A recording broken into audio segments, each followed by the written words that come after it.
This patient came back for endodontic treatment of tooth number 30.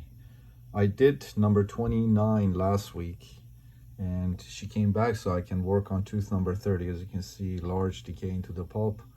These canals were 24 and 26 millimeter long, and take a look. So went ahead, cleaned out the decay, rebuilt all the missing walls, and then started and completed the endodontic treatment in one appointment. So just removing the decay, rebuilding the missing walls took me about 25 minutes.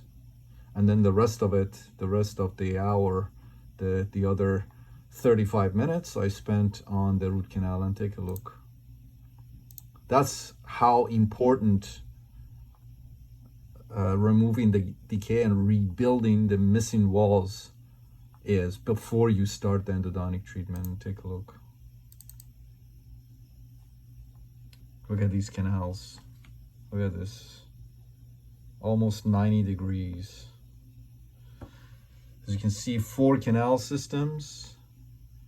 Everything went beautifully. And we went ahead and temporized the tooth and referred the patient back to our dentist for the permanent restoration.